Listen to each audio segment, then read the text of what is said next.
for a very long time. You have your own band. Yeah. Alissa, you've also been in many musical projects as well as your own right now.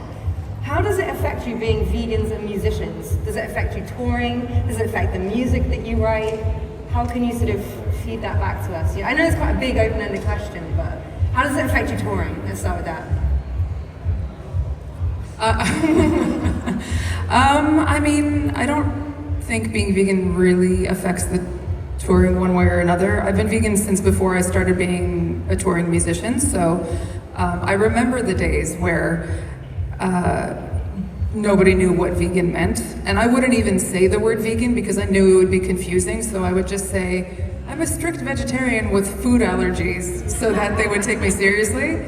There was this app called Vegan Passport that I had, which basically gave you a translation of a text that explains what veganism is in dozens of different languages, and I would like print that out and carry it with me. I think at one point when I went to China, I even had it laminated and I had it on like a keychain so I could like show the information, and that was basically the only way to try to communicate at that point.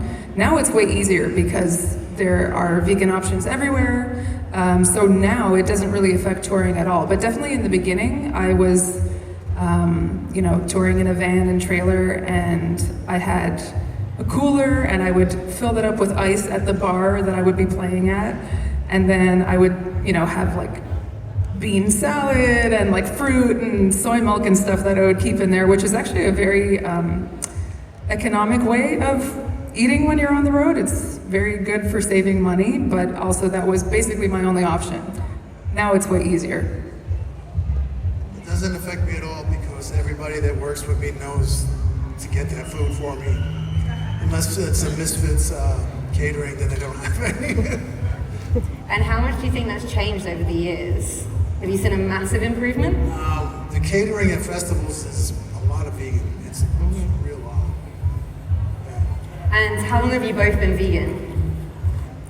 Well, I was born vegetarian. I'm lucky to have been born into a vegetarian household, which is now, my family's all vegan now, but I was the first one to go vegan, and that was in like 1998 or something, so it's been almost 30 years, and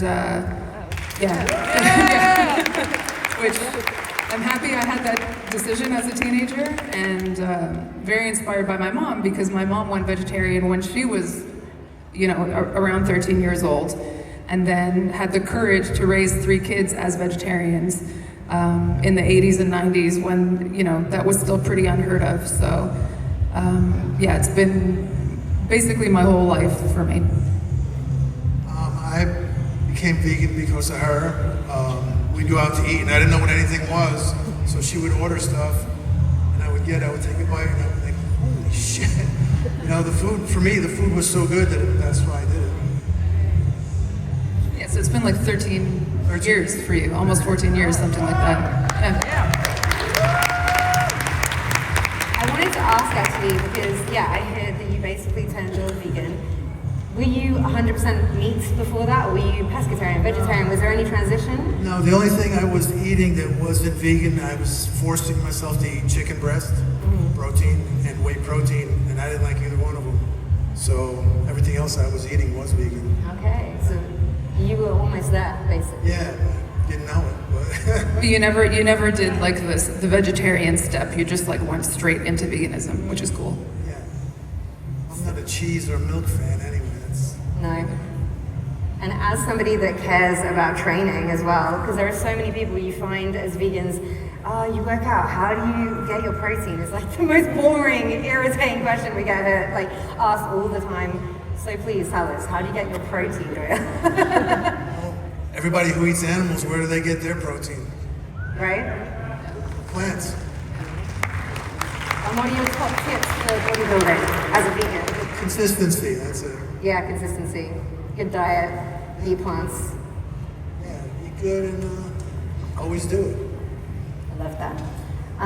How does it affect you as musicians? Meaning, has it affected, it has affected the music, you're right, I've heard that. But do you think about it in that respect? Like your merch, you have the whole Doyle vegan merch situation going on. You, as you tour, for example, your whole tour crew, it affects I guess the planning of it. How else does it affect you as musicians in terms of writing music? Do you think it affects the messages you put out there, right? Yeah, I mean, I write the lyrics, you know, so I have actual words and not just riffs, you know, but definitely when I'm writing, I do really heavy music, so it has to be something that I care about that I'm writing about. And through all my projects, I've always included some sort of animal rights message, and also human rights, women's rights, stuff that I care about, you know, because if I'm gonna be screaming, I have to have something to scream about. You know, I can't just be talking about sunshine and flowers and screaming, so yeah, I think it's, a lot of people think that, you know, politics and music shouldn't mix. And, you know, for the most part, I agree if you're talking strictly about politics, but when it comes to ethics, which is what veganism is, I think that makes for really powerful music because obviously morals and ethics and things that make us who we are, that's the most authentic way to translate a message into music. And so I would be doing myself and my fans a disservice if I had to squash that away and not talk about it. You were also an executive producer for the film I Could Never Go Vegan. How did that come about? Yeah, so that was a really interesting film because, like I said, I was born into a vegetarian household, and I only know like one other person who has never eaten meat like me, and that's Tanya O'Callahan, bassist who plays in Whitesnake and Bruce Dickinson. And but it's pretty rare actually to meet someone who's never eaten meat. But that film actually follows a family like mine where the kids have not eaten meat, and so basically throughout the film they're going through all the things that we hear from people. Oh, I could never go vegan because cheese. Or I could never go vegan because protein. Or I could never go vegan because crop deaths, or whatever, you know, you've all heard it. So it basically goes through all of those arguments and just discusses them, you know, it doesn't dismiss them, it actually discusses them and dives into them and explores them. And I went to the premiere of it in London, and I think it was really cool to see actually, because there was probably about the same amount of people that we have here now at the premiere, and it was really well received. So I'm always happy to see people taking their craft the same way that I do with music. You know, if you're a filmmaker, if you're a painter, fashion designer, whatever it might be, if you take your craft and you use that as a way to convey the message that animals matter, I'm always a fan of that. I love that. Has anyone seen the film? Yeah. And if you haven't, check it out, obviously, after this. Doyle, you love to show people how you can be physically strong, right? I asked you a little bit about bodybuilding. I know you just said it's consistency, but I know there are a lot of people that struggle with it. So is there anything else you can give us? Any more tips you can give us? Or anything, can you tell us, like, what are your go-to meals for getting protein in your diet or building muscle? Yeah. Carbs. Carbs, okay. Bread, I eat. Don't you tell me twice. I eat bread and pasta, like, a lot. Yeah? Okay. A lot of pasta. Protein pasta. Oh. Sometimes. Yeah. That's a good one. If you have, you must have that here. Yeah. Okay. Yeah. That's a good little hack. You know, because then you still have to have, you get to have pasta, but there's a lot of protein in it. If you eat the whole box, you're good, man. Do you guys we have some like vegan, gluten-free protein cereals now here in the UK? Have you got any of those in America? No?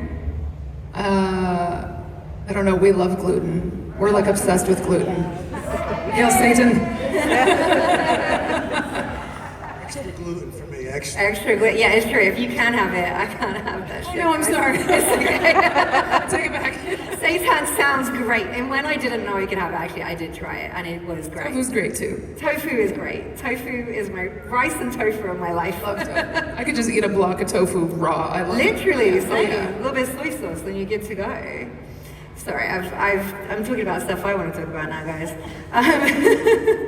Do you find that as heavy music artists, veganism goes hand in hand with the scene that you're in, or do you get a lot of pushback?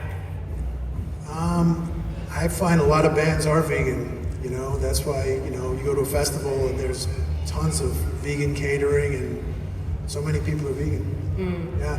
In the metal world, have you found that, or is it more in like the hardcore scene, like the punk scene? No, I think the metal scene.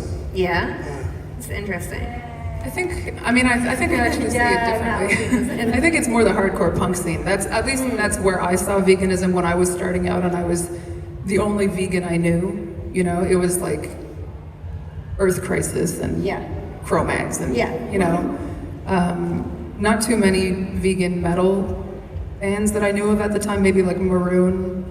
But I think now it's like, I mean, it's hard to say because anything you do ever will have pushback. You can't walk down the street without being criticized, no matter who you are, no matter where you're going. But I think that that's just something you have to accept and then just be like, well, it's gonna happen either way, so I might as well talk about what I want to talk about. And yeah, I think it's, you know, I've been vegan for long enough now that I've really observed the ebb and flow when it comes to public perception of veganism. I think we're kind of in a low point right now, unfortunately, but I think that's also because veganism had such a big boom in 2019, 2020, that inevitably there's, you know, the pendulum swings back a little bit. But I'm curious to see things balance out because I think that there's a lot of people right now that are like rebelling against veganism because they think that that makes them like cool and edgy, but they're literally just doing what 99% of the population does, so it's the most conformist thing you could possibly do. So,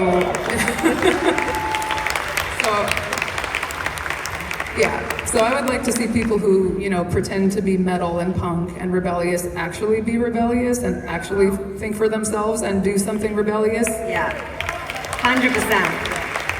I think if you're like in an alternative scene of any space, I get it, we can't be perfect. That's my only thing with these worlds. Like, as somebody that sits in the alternative like music world as a fan, and I work in it as well, and being in this vegan, plant-based society, I said on stage yesterday, like, if you're not vegan but you're here, fuck yeah. You know, like, if you can just come here and have a few meals this weekend and try it out and just see the difference. Like you said, you like, I just tried this food that she was making, it was real good, you know? I think some people just don't have that source around them.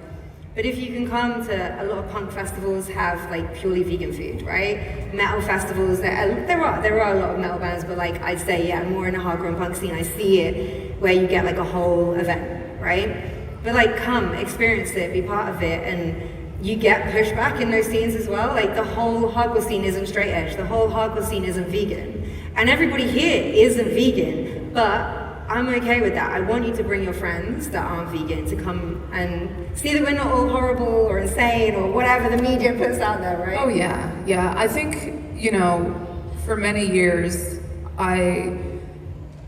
of course I want no animal suffering, no people to suffer. I want everybody to be happy and peaceful and stop killing animals, stop killing each other. But I realize that that's, you know, utopian. And so I think that with the ultimate goal being the least amount of suffering, we have to congratulate people who do take steps towards that, even if they're not fully there yet, even if they maybe never get to be fully vegan. If you have 10 people who do 1 day a week as a vegan day, or let's say 1 meal per day, like their breakfast is vegan and they have the same breakfast every day or something like that, that's really good because it's 10 people doing that. It's actually probably better than like 1 person being vegan the whole time. So I think that as much as it's a little bit confusing to those of us who are vegan, because I could never imagine being okay with harming animals for food sometimes. Like I couldn't imagine that. But if other people are doing it that way and it's still contributing to less animal deaths, I think it's still something we should support because ultimately at the end of the day, they're still doing something, you know? Totally.